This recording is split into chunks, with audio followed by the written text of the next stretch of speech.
vividly remember 10th October 2004. Along with other sisters, I too walked up the stage to take the pledge. There were many promises in the pledge, but what specifically stuck to me was to dream to become a dignified woman. That time, I was familiar with dignified as someone who is respected. But then I wondered why there is so big deal about it. Why Udayan wants me to pledge on this? Why is this worthy of a dream? Because dreams must be big, unattainable, right? I walked out with a question mark in my mind and I started to map each woman around me, starting with myself, my mother, my sisters, my fellows. Am I or are they leading the life of a dignified woman? Honestly, at that time, I could not comprehend who is leading and who is not. For instance, when I tried to map my mother, my mind would swing between a yes and a no all the time.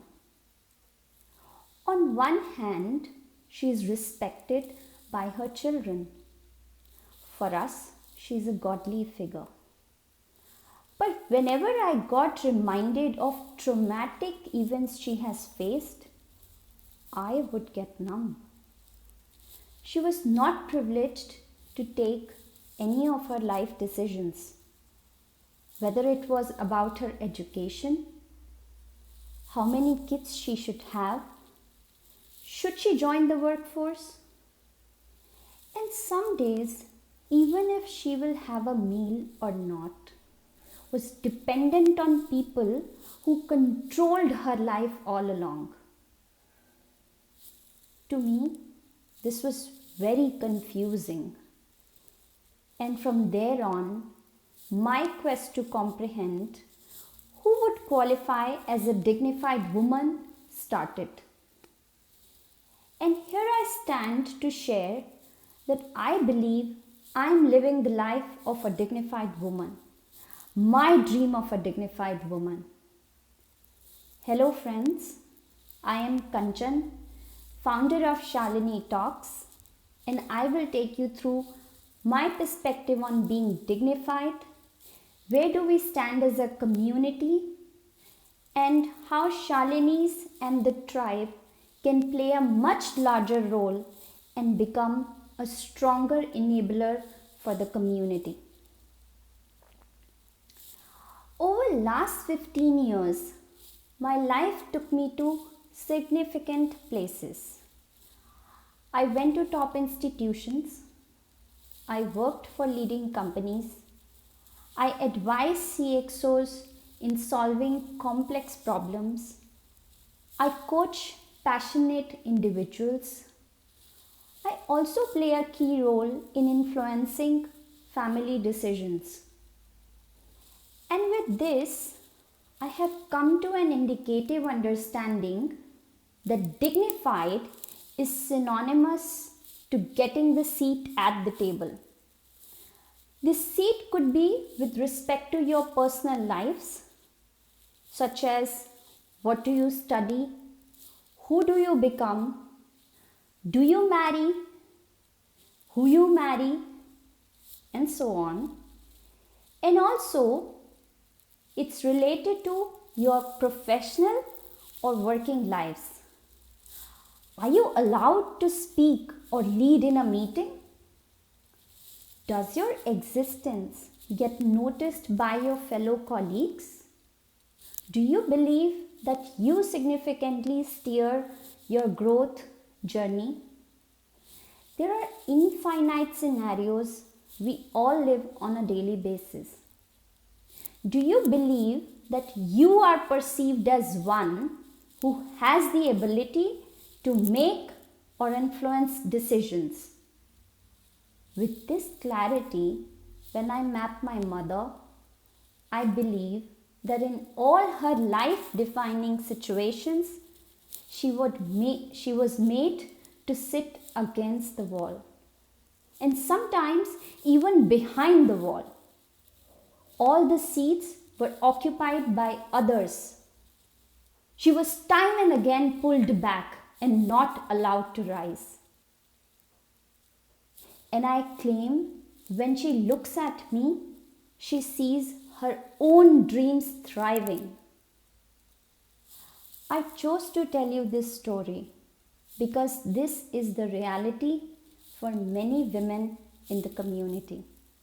And not only in India, but also many other parts of the world. Here's a picture of Indra Nooyi, one of the women I take continuously inspirations from, sharing the seat with the President of the United States.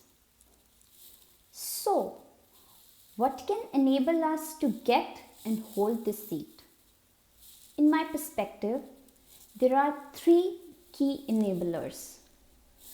First and foremost is knowledge. It should be coupled with experience. And last but not least is courage.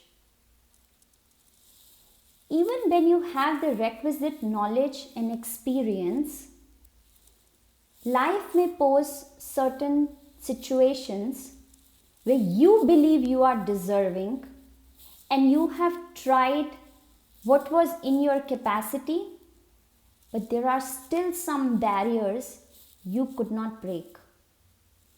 In such situations, do you have the nerve in you to stand up, to exit, to find the right table, or even create one for yourself? To me, courage has to do with your personality, and I would not delve further into that. But let's take a look at how we are performing on knowledge and experience.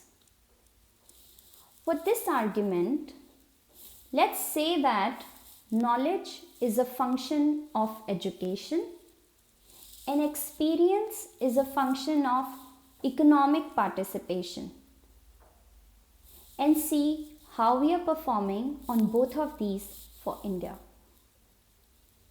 We looked at World Economic Forum scores on gender parity, where 1 indicates total parity, a word of equal opportunities, and 0 indicates total disparity, a peak of inequality.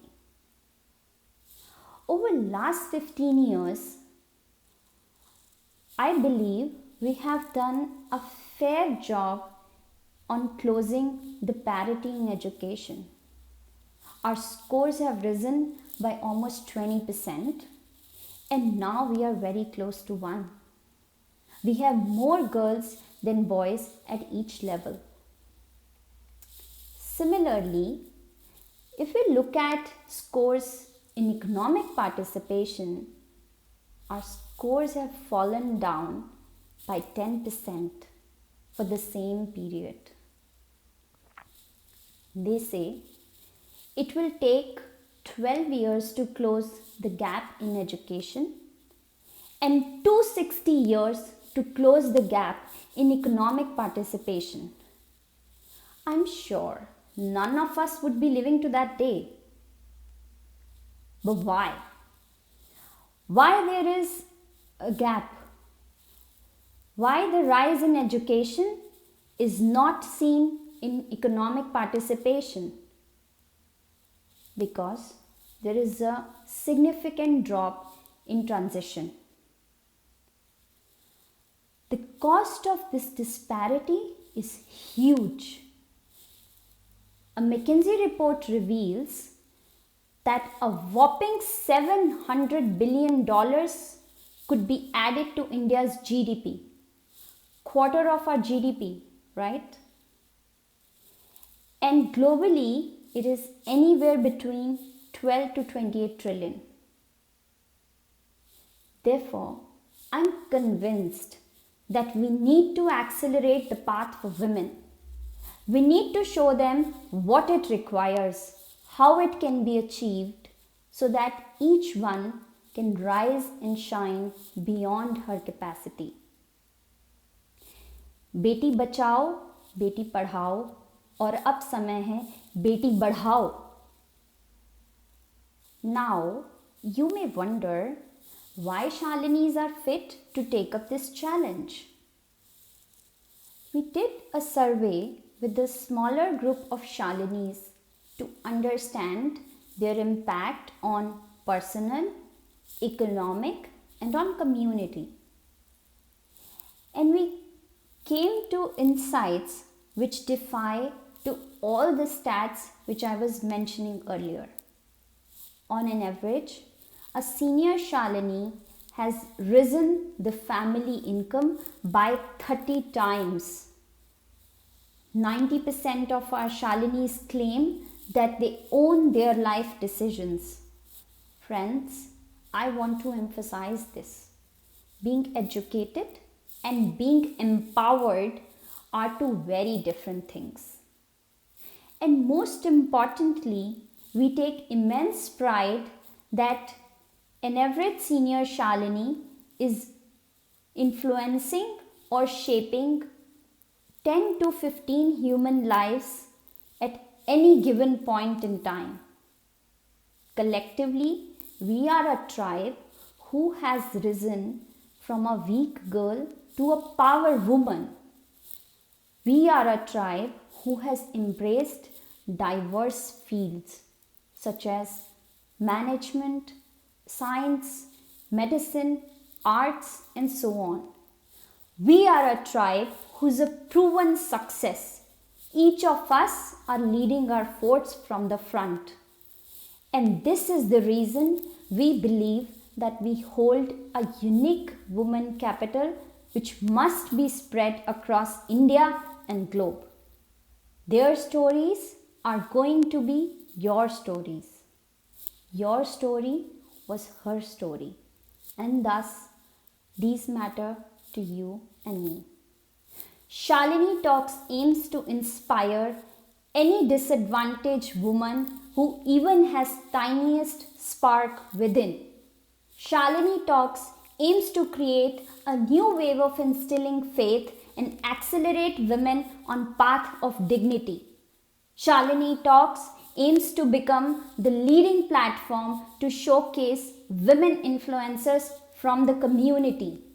And I dream one day we will have a more equal world where stories from each one of us will be told and celebrated.